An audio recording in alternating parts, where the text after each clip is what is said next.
We're good. Okay.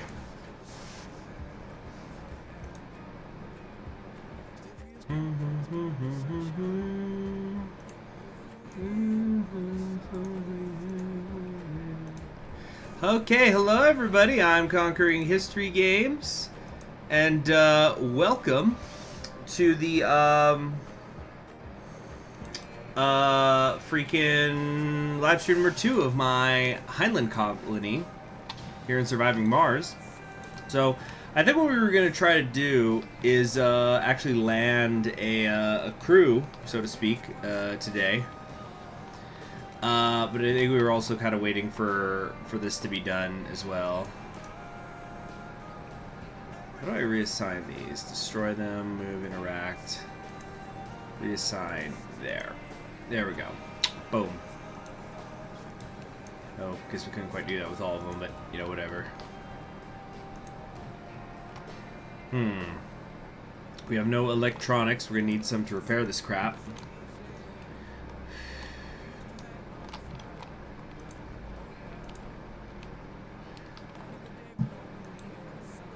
Let's see, hope you're having better than my family this last week. Oh, well, hopefully nothing too serious happened to your family, William. Sorry to hear that you've been having issues. I think what we're going to do here is, okay, why is the fucking speed up button not working? Plus and minus. There, okay, now it wants to work. Okay, whatever. So we're just trying to get some concrete over there. The thing is, I don't think we have any at the moment. So, which resources are low? Metal. Of course, naturally. We need to find ourselves a deposit somewhere. We need metal. Okay, here. Wait, no, create a transport route, so load that, load metals, and then, oh shoot, meteor storm. Watch out for that shit. You have some drones here, domes without life support. What is it going on here? Insufficient power, just a little bit of insufficient power. Not too serious. We got a power accumulator here. Hey, how am I short? What the fuck? Required resources not being provided. Let's see. Ooh, that sounds pretty rough, William. Well, hopefully all that gets better. Dad had a stroke. Yeah, that could be rough. I remember when my dad had a heart attack when I was still in high school. That's one way to get somebody to quit smoking.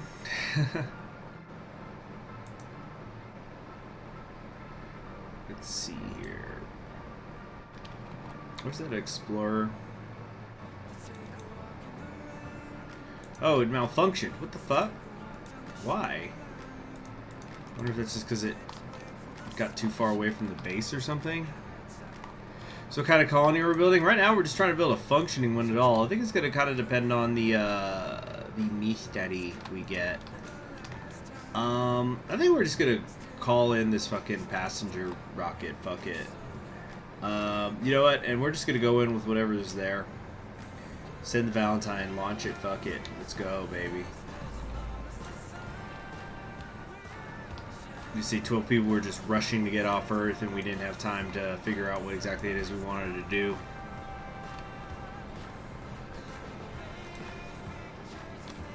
So did I set up the electronics factory? Yes, I did. Yeah, this is gonna be key. Oh, except we need the fucking rare metals to make the electronics factory. Fuck me. That's a problem.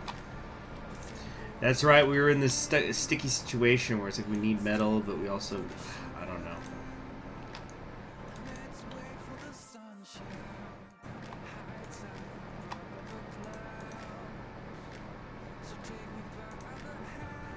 Hold on, unload here. Yeah, so like this thing doesn't even have you know, life support right now. That's kind of a problem.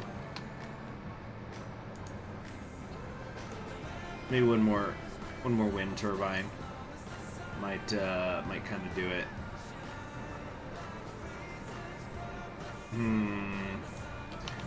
I don't remember this thing. Sister's feeling better. That's good. All right, we got another anomaly here. Ah, just out of reach.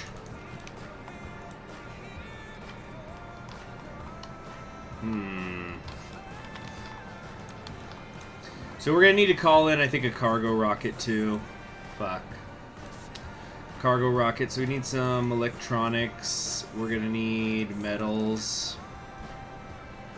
Another explorer would be good to have. That's it. Fuck it. Just launch it. I don't give a shit.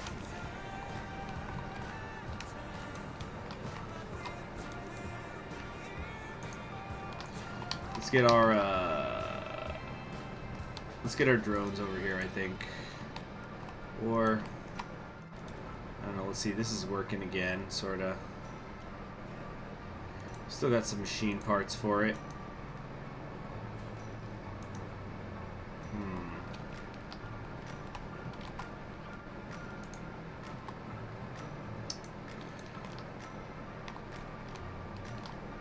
Let's go drop that there. Grab this. Have you go work something. Maybe over here, actually.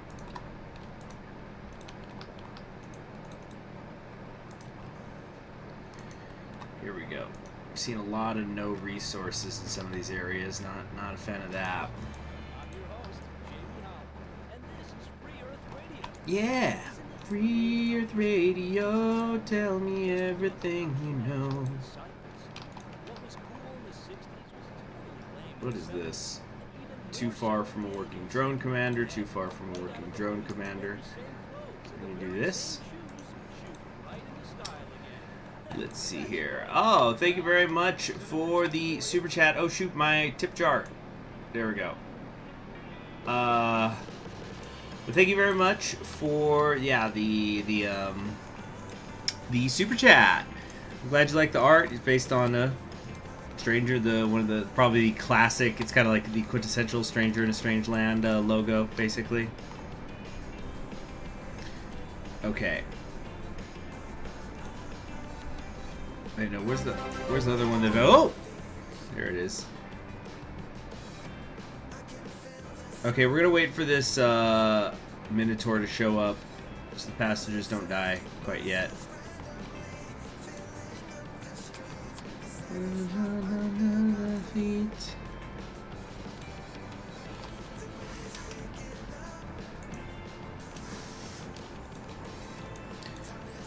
Oh, we got a leak here. Drone's getting on it though, not a big problem. Stirling generator.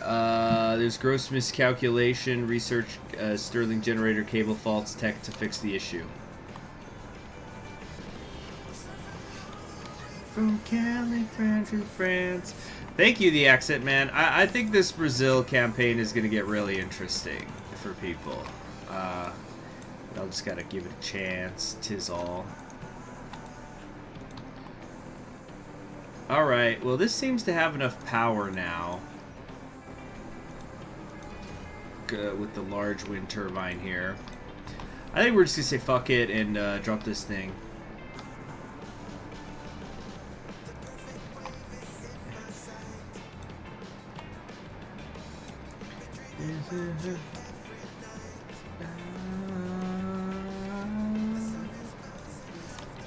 Okay, so tourists are here. Fuck, I didn't really think of it. Hold on, yeah, here they are. Our brave men and women in blue. Who's the first one? Who's this guy? Floyd Bruno. Taking off, yeah. I just wanna see. Heinlein is in Robert Heinlein, sci-fi writer. Absolutely, positively.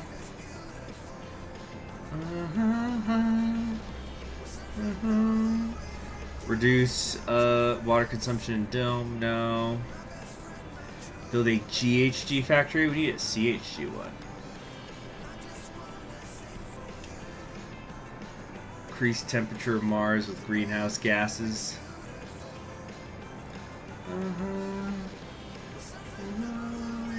Galley down to France. Surrender to romance. I'm not really liking any of these.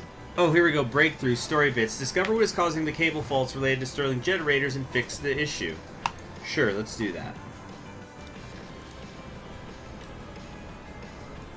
Let's see, there's something up with the chat log for me. Can't donate without my screen growing white. Oh, well, thank you for the attempted donation. But that does sound very strange. Let me take a look here. What could be causing this?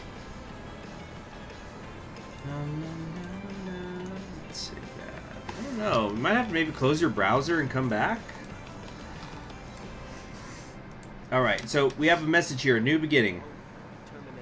Oh yeah, so it's just the 10 souls. It's basically saying no more additional colonists can come for 10 souls or if a baby is born. So we're trying to have a baby be born. That's kind of the main thing here. Hey, thank you very much for the super chat. David, go through your super system. Yeah, there you go. Much appreciated. Now we just need the widget to work. Come on, there's the alert. Yeah. Thank you very, very much. Okay, so we got a bunch of new people here. Oh yeah, the payload is also ready to drop. And with this, all of my rockets will be on Mars now. So yeah, also we got that milestone achieved. First human on Mars. Now we need to get a Martian born.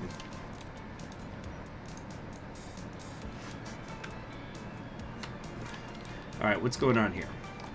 We got births allowed. Passages can be used for work. Building is waiting for a rare metal to resume working. Yes, yes, I'm aware of that shit. What's going on here? Need to be connected to a water producer.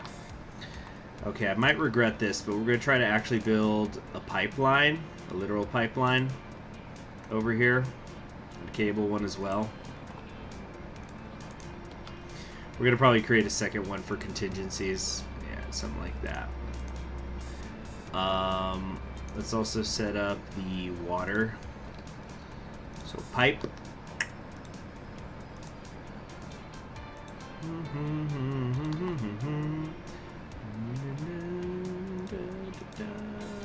That really doesn't look great. Whatever.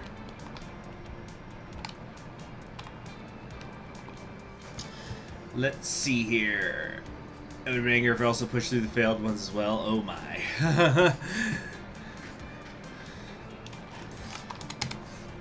Okay. But yeah, thank you very much for the super chat. It's what keeps the live streams going, y'all.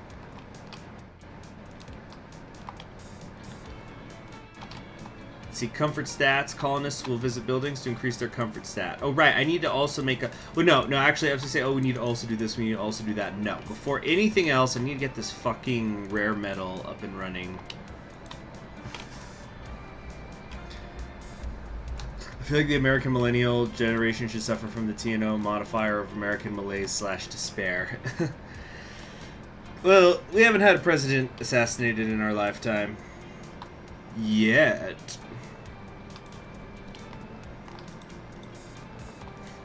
I mean, fingers crossed, right? And now I'm on an FBI watch list.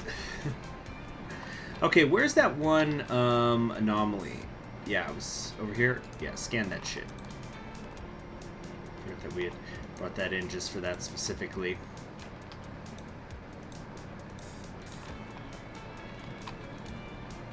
Okay, we're gonna need another machine part there soon. What's this? What's this? Waiting. Status waiting for payload to arrive. Oh, it's just it's getting filled up with fuel. Some more.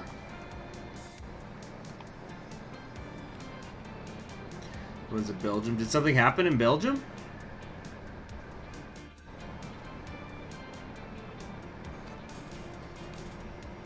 Let's see. I like how the Rockies look so menacing over how big they are compared to everything. Oh, we got a leak here. It's because of the cables. Yeah, these fucking cable leaks. But that's why we're researching it right now. I wonder if it has something to do with the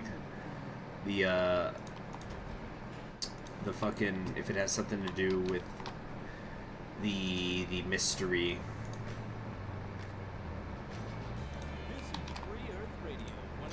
Free Earth Radio, tell me everything you know. Hey, we got some sponsor funding. I will believe your every word, just tell me so. Oh, did I do the cable wrong over here too? Why is it not working that way? Shouldn't it connect through? Huh. Alright. Yep, everybody's having their Vietnam moment. Here we go, non-really analyzed.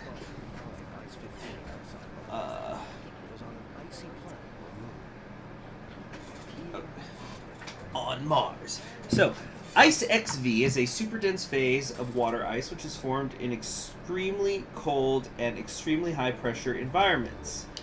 It turns out the unique geological history of Mars allowed a small quantity of Ice XV to form under the crust. Even though we didn't confirm any substantial deposits of water, this discovery would cause uproar in the scientific communities and draw significant attention to our efforts on the Red Planet. Our sponsors immediately provided us with tools to discover more about the effects of Martian geology on the formation of underground ice. So we got a bunch of money and funding. Cool. So, good. Yeah, mission goals. So we got that research.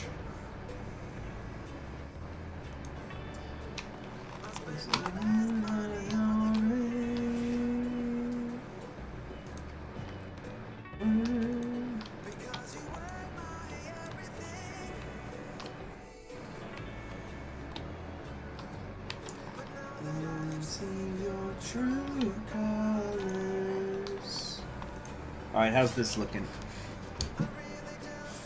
Hold on, did we get some rare metals and I fucking missed it? No, we didn't. What the hell? Okay. So right now we're trying to get some more concrete over here. Frankly, I'm not sure where we're going to get it. Oh, no, right here. Yeah, okay, hold on a second. Create a transport route, load the concrete, and unload this here. There we go. Okay. So just loaded up 10.6 concrete. That's that for some reason.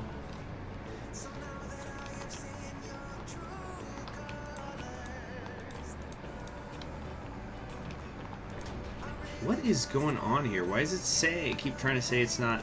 Oh, there's your problem. There we go. You said that you would marry me.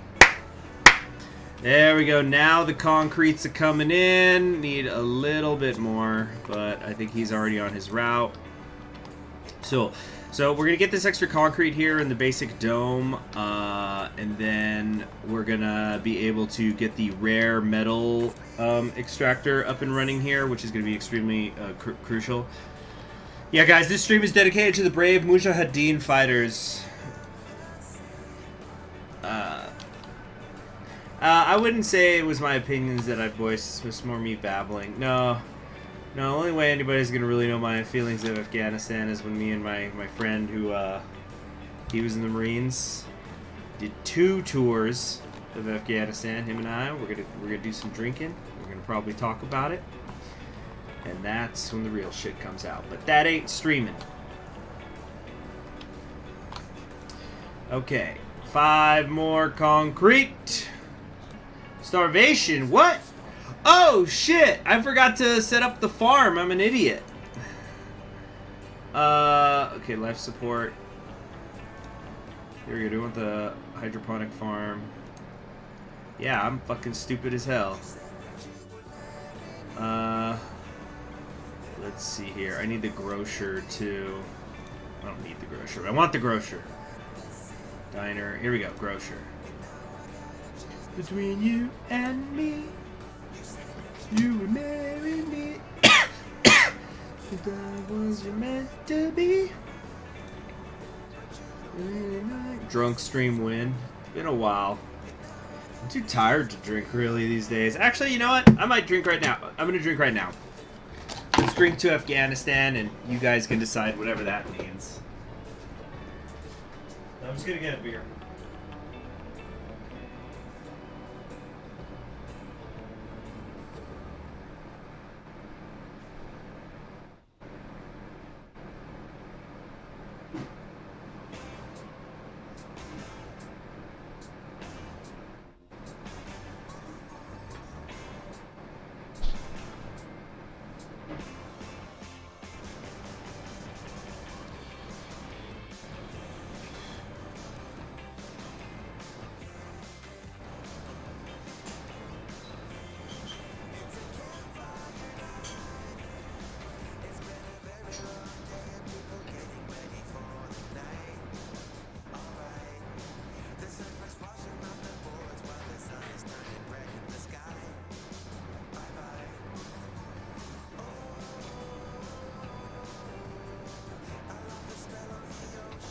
Grabbed another one of my Afghanistan books. Sorry, I popped the cap over there in the other room, but here, you'll get the ASMR pour now. I'm going with one of my... I'm usually... You know, IPAs are definitely not my favorite style of beer. But there are a couple out there that are so good that aren't just, you know, fucking Sierra Nevada Cascade clones. Oh, shit, I didn't pause. Fuck.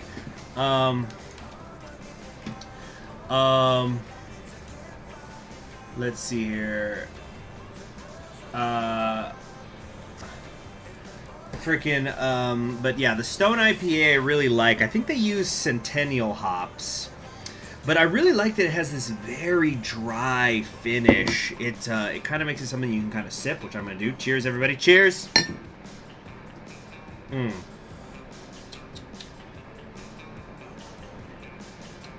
it's got this nice flavor. Comes in with the pininess, comes in with the fruitiness. But it's got just enough malt backbone. And it's just, that's good. And then it kind of vanishes. So then it's really good for like when you're eating something, but you're like, yeah. IPAs are beer, William. Yeah, I would.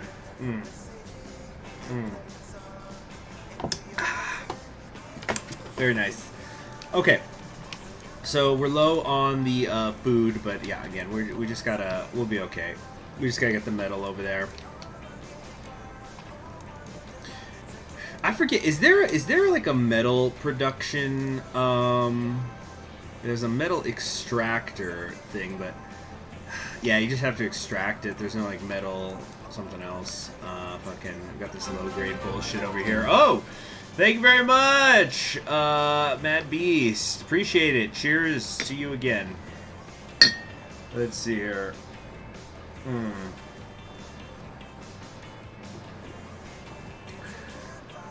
Reminds me of a quote that used to be kind of famous regarding Iraq and Afghanistan. America isn't at war, the Marines are at war, America's at the mall. Yeah. So I've actually got this other book. As many of you know, over the summer I went on this big spending spree with, well, it's a big spree. A guy was getting so many $2 and $3 books. And so of course I haven't been able to read them all yet, but I got this one here by Stephen Tanner, which is a history, specifically a military history of Afghanistan, from Alexander the Great to when the United States invaded. Let's kind of go to the end of his book and see what he has to say. So let's see here. Of course, this is a military history. It's not a political one, that has to be stated. But this is copyright 2002, so this was written like immediately after the invasion of Iraq. Excuse me. I'm just gonna read the final paragraph. So this is the actually there is a political section, but we'll get to it later. But let's just read the last paragraph of this book. A promising development occurred in April 2002 when King Zahir, I probably should say who King Zahir is. So do I even really need to though? I'm sure you don't have to fucking say who King Zahir is. Never mind. Alright. A promising development occurred in April 2002 when King Zahir returned to his country after living in exile for nearly 30 years. He was greeted with affection by thousands of Afghans as the representative of an era in Afghanistan's history untroubled by war, when people pursued their daily livelihoods and can hope for, if not find, prosperity. The truth is that King Zahir never took much of a hand in government, and his people were not exactly placid while he held the throne from 1933 to 1973. Nevertheless, the fact that Afghans can now view that period as the good old days indicates their genuine desire for peace. The international community should help them along, because at this point, the Afghans have certainly seen enough of war. Words written 19 years ago. Alright, back to the game.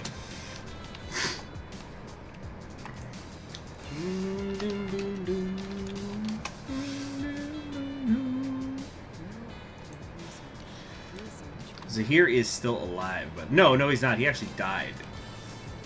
Hold on a sec. So we don't have an active research. Oh, hold on. Let's see. What's this thing?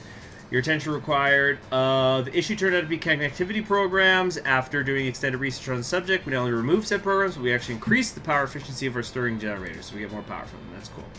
You have another goal completed. We have 5 free supply pods, so that's cool. 3 more to do. We're going to try to create 2,000 research per soul. And we also got research breakthrough technologies, and we'll get 3 genius applicants, and also deep scanning 30 sectors. That last one just takes time.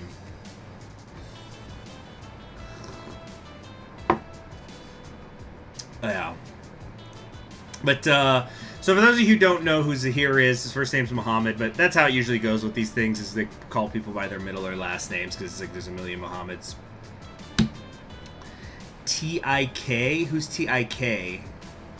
Does that stand for something? You might have to be more specific. But yeah, King Zahir was the king of Afghanistan, as I just read there, from 33 to 73, so he had a pretty damn long run.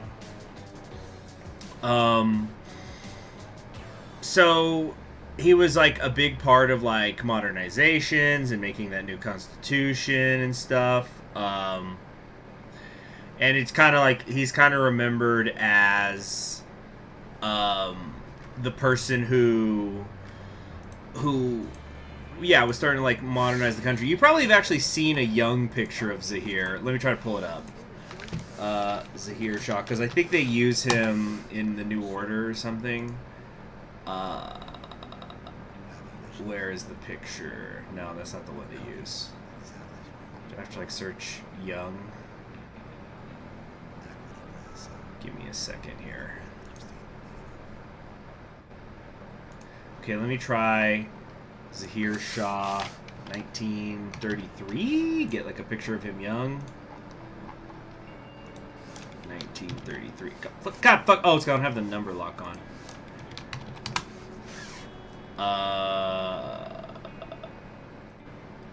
Okay, here we go. Wow, this is a fucking shitty. Yeah, so you might have seen this photograph, but it's really small. I don't know how well you can see it there, but that's pretty shitty. Yeah.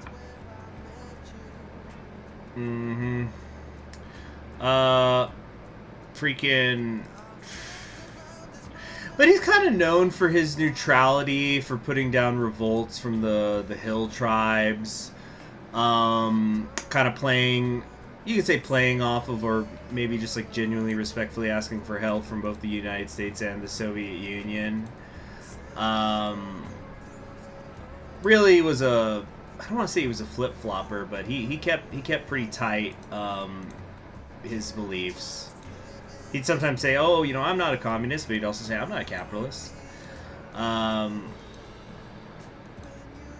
But, yeah, basically what ended up happening, though, was he ends up getting couped by the army, which was led by his cousin. And, like, it's because or wait, hold on, am I getting shit mixed up? Basically, this is when the left took charge in Afghanistan. It's like a republic. No. I'm remembering now. Yeah, it's the military overthrew him with support from the left, and then a few years later was the April Revolution, which is where the Republicans, the Democrats, the leftists, they then overthrow Muhammad Daoud. And then and then they like kind of align themselves with the Soviet Union, and then that leads into some other events, to which I always ask, why did the Soviet Union invade Afghanistan to people? People know that it did, but then I always say, like, why did it invade Afghanistan, and was it an invasion? What do you... Yeah. Residential buildings. We could do apartments here. Hold your pillow tight in my arms. We're together. Let's get that water reclamation set up.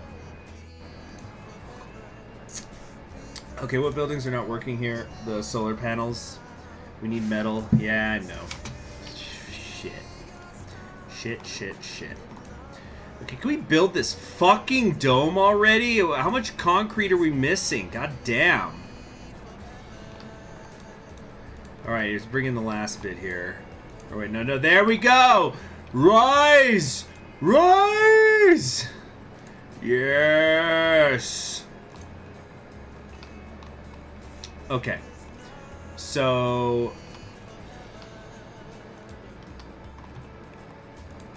Alright, now, how do I set up the passages again?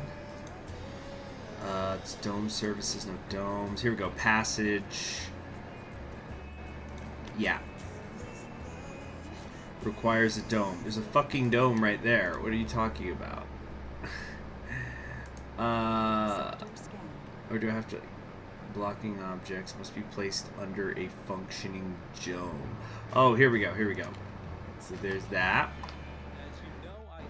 Blocking objects, really? Oh, I can't do this shit over a cable. Fuck me. F, B, and A! Alright, whatever. In the meantime, let's set up this rare metals extractor.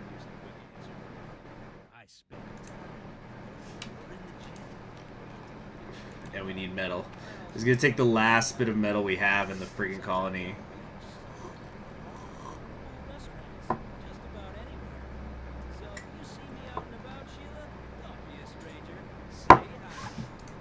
I think I want to change the radio. Hold on. Let's just do regular surviving Mars for a bit.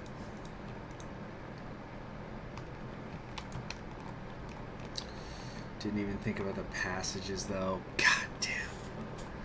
You know what? I don't even... Actually, I don't need this. I don't need this crap. But seriously, how do I get rid of these? I'm trying to remember how you can destroy cables. I'm not actually sure how.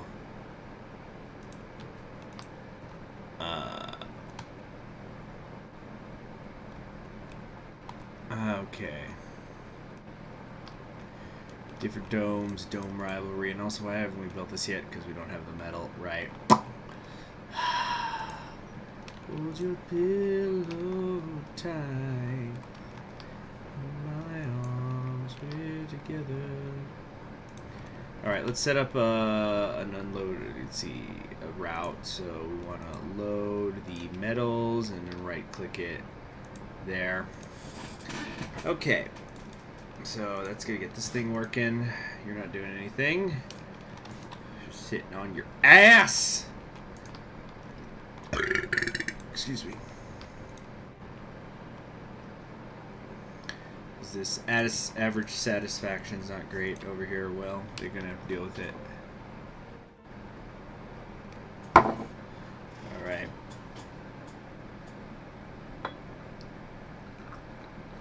Yeah, but also thank you all very much for the super chats. Much appreciated. Let's read. How about we read some more of this Afghanistan book by Stephen Tanner. Let's read the political paragraph he has here at the end. Give me a moment. Let's see here. Okay. Wait, no, that's about Palestine.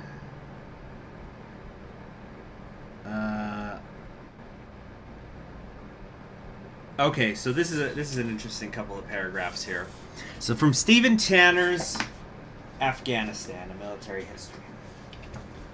Again, written in 2002.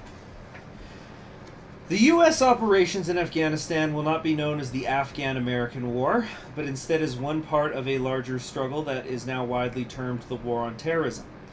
In this conflict, the world's most formidable conventional military powers, Israel in relation to the Palestinians and the U.S. in relation to everyone else, end up leading the fight against secret cells of Islamic fighters who had the temerity to attack their opponents indirectly. The fact is that confrontational battles against the West's practically excessive superiority in machines and firepower are no longer possible, and indirect attacks will henceforth become the norm. Though America, with its heavy investment in the world's strongest military, considers terrorism especially abhorrent, this view is mirrored in the Islamic world towards the clinical destructive power of U.S. machines. It was a serious mistake, in my opinion, for America not to have used ground troops more aggressively in response to September 11th. Its reliance, as in the previous decade, on standoff missiles, high-level bombers, and other aircraft reaffirmed that the United States military cannot be fought, but can only be circumvented. The success of U.S. air power, CIA money, and the participation of a few courageous elites in Afghanistan has perhaps made less impression on the world than the fact that the most heinous provocation in modern times, the bulk of U.S. forces hesitated to engage. The reluctance of the United States to risk military casualties enforced during the 1990s and inexorably continued after September 11th is a hidden drain on its authority and the respect with which the world normally views a great power. This opinion could not be held without the parallel conviction that Americans individually are unsurpassed in courage and combat skill. The problem seems to lie in cautious command tied to political or media obsessions. And then he just goes on to say, you know, when you throw in the 101st Airborne and the 1st Armored and the U.S. Marines into fights, yeah.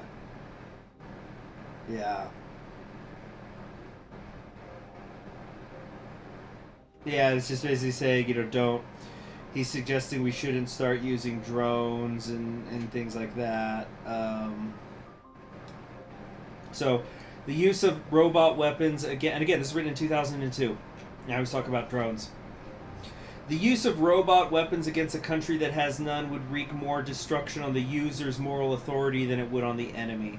Europeans are already concerned that the United States is beginning to resemble Superman far less than it does the Incredible Hulk, as it develops means of warfare that guarantee no cost to itself. Sooner or later, the moral decision of whether to fight or not can become moot to a nation that never risks its own troops. Removing the human element from warfare is not helpful.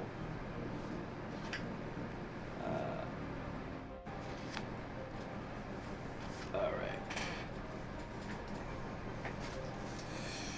Okay.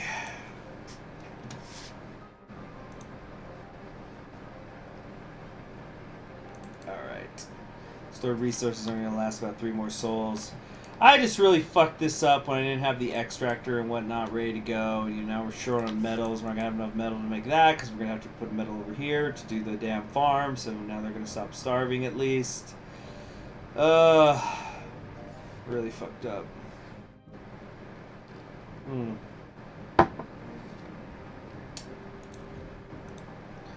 Daylight come and you want to go home.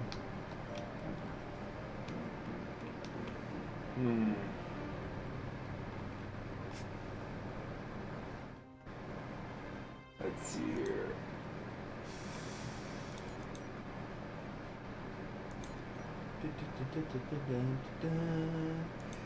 Got our water tower. Oh yeah, this explorer's not doing anything. Was there another anomaly somewhere, I think? Yeah, here we go. Scan that shit. Thank you.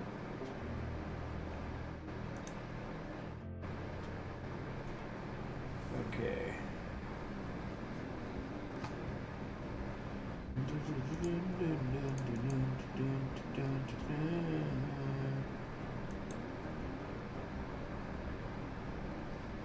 Oh man, I was tired though, and this beer is really hitting me now.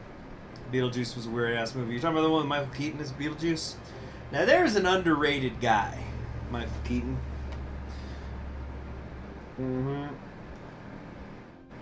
Yeah, I was so me and some friends have been watching Studio Ghibli films, and I think I talked about how I saw Porco Rosso like a couple months ago, and a friend of mine hadn't seen it and he's interested in doing it, and he always watches the English dubs of stuff. I was telling him, you know what, I'll watch it again with the English dub because Michael Keaton plays the main character and Carrie Ewells is the villain, and I don't remember who some of the other voice actors were, but it was kind of funny because I saw this behind the scenes thing where they were showing the voice actors in the studios and things, and then Michael Keaton would apparently show up in a tuxedo. Yeah.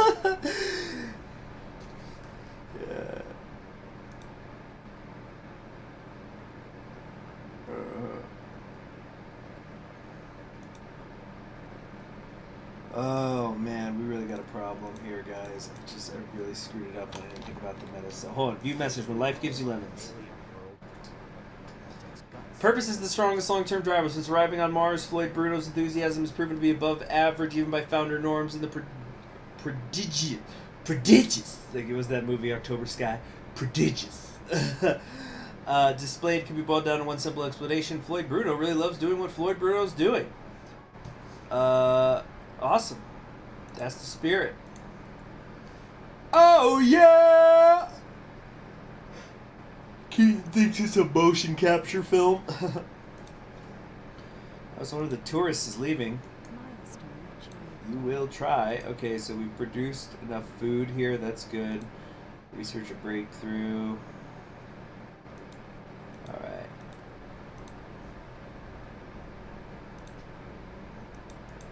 I really am trying to fucking remember how to... Oh, you know what? I think it's the fucking... I have to research the thing that lets me clear salvage... No, that's... I have to actually be able to clear them. How do I get rid of this fucking shit? I need to scan more stuff.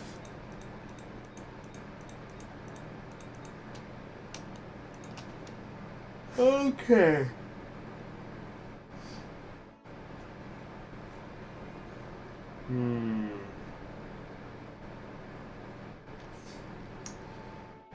Sure, tell me he's not getting overtime yet. He's trying to leave, yeah. That's not the goddamn contract. No research. Or resources, excuse me.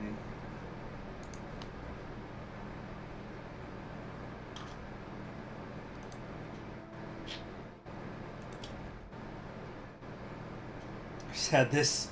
Funny, you guys were talking about Iraq. I just had this weird thing popping in my head. It's because I guess I was thinking about 02 from Darling in the Franxx recently, but just fucking... Just thinking of the Iraqi people going, or the Iraqi government going, don't, you know, to the fucking, well, oh shit, what is this? Too far from a working drone commander. Oh, let's fix that.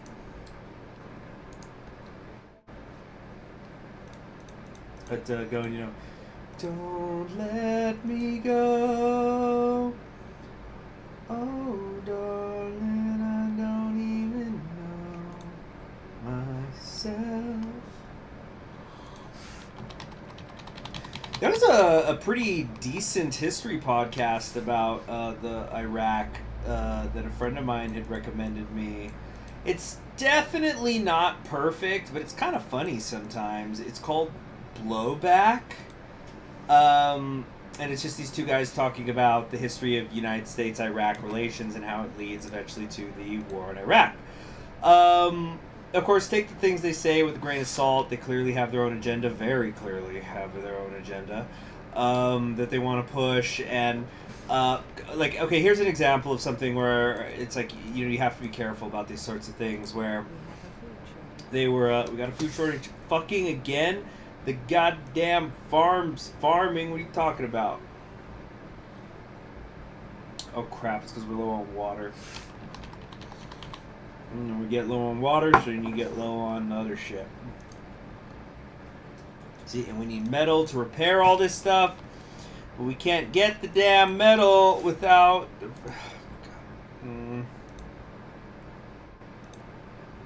See, yeah, because we can't do it because we have a... I think we need to call this one a loss, guys. I think I fucked up. This dome is actually worthless where I placed it. I should have placed it near either the rare metals or the regular metals and set up 2 or something. I don't...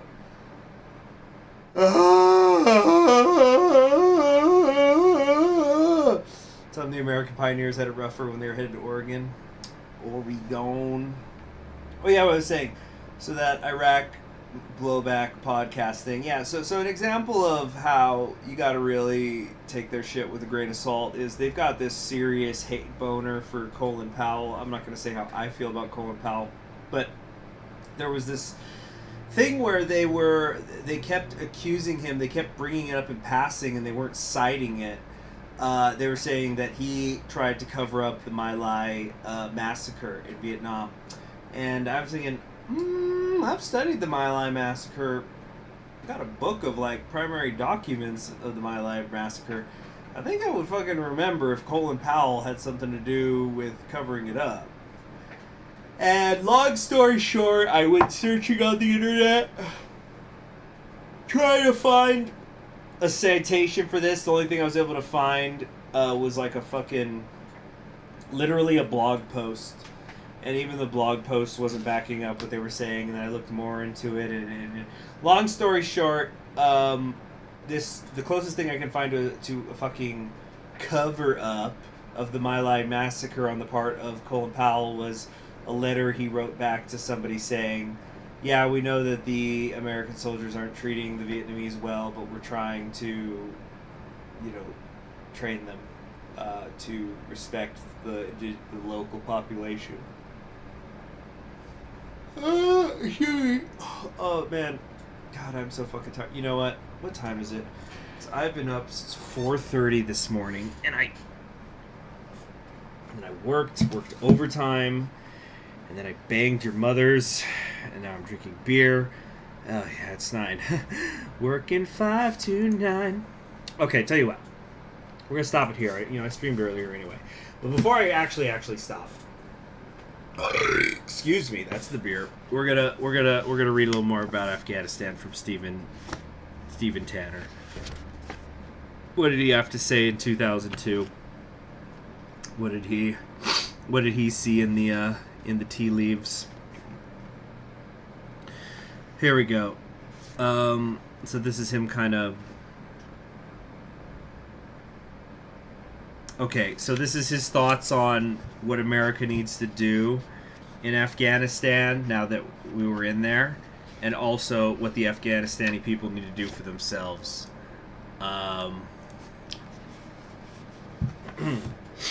It should not be forgotten that the excuse me. Get another sip here. Hold on. Shoot. Hold on. I'm okay. I am definitely sober. Glug, glug, glug, glug, glug. Okay, I'm drinking out of my little cat cup. Yeah, so I used to have this tea set, but it got old and some of it broke, but I still have the cups. It's like this blue cup, and there's a white little cat on it. And it's, it's really cute. Anyway.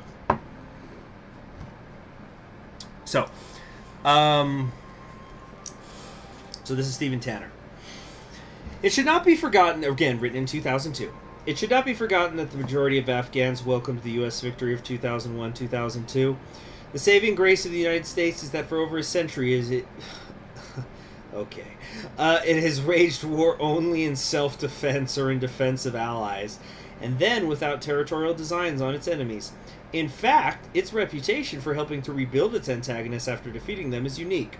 In Afghanistan, the United States, for both practical and humanitarian reasons, needs to solidify its recent victory within a chaotic political environment and then economically help the country get back on its feet. Afghanistan, far behind the times and more racked by war than any country on earth, is now a project. It remains to be seen whether the West, in amicable concert with Islam, can turn that project into an achievement. The Americans should dismiss any notion of transplanting an instant Jeffersonian democracy onto a population that has traveled its own ancient cultural path and is currently as attentive to Islamic precepts as to government legislation. U.S. efficiency and know, however, could do wonders for a country that at present almost completely lacks infrastructure. A first step would be for the current administration to pull its Secretary of Defense to the wings and put forth its Secretaries of Agriculture, Transportation, Commerce, and Health and Human Services to play leading roles in foreign policy. Politically, Afghanistan is now at a point where the world will see if it is truly a nation. A tempting option, given recent examples, is to stand aside as the country balkanizes.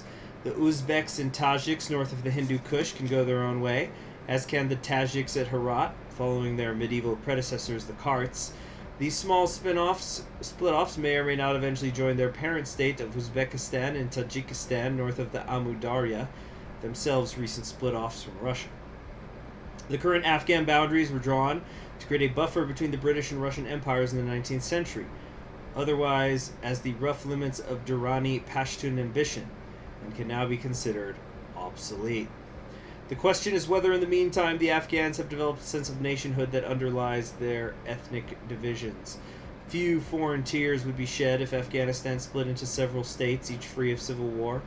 In broader strategic terms, they will all remain within the fold of Islam. The main danger of following such ethnic logic is that the Pashtunistan issue may once more flare to the disadvantage of Pakistan. But Dupree and others have stated, almost done here, that within Afghanistan's current boundaries, a fierce nationalistic pride exists across ethnic lines, despite all that has been suffered from internecine fighting. Until now, Afghans have only come together when a ruthless strongman has seized the mechanisms of power in Kabul, or when foreign attack rallies all parts to self-defense. In today's world, however, ruthless dictators like Daoud or Abdur Rahman are not welcome. If Afghanistan is still a nation, it should look to other systems than than an overbearing central government to hold the nation together. All right.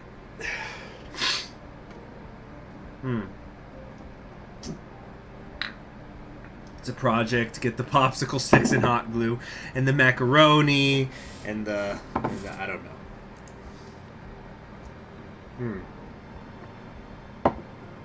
Okay. Yeah, that's gonna be it. I am so fucking tired. It has been an unbelievably long day, and the drinking has just pushed me over the edge. So I'm gonna have tomorrow off. I'm gonna do this. So I'm gonna finally do my state of the channel for August. Now that we're halfway through August, it's not gonna be very long. And then we might actually play some Afghanistan stuff tomorrow night. We'll do some maybe Eternal Flame run in Mao's Legacy. I'm thinking. No promises. Because even without work, there's other things I gotta think about, and there's some stuff I might have to do tomorrow. Anyway, good night.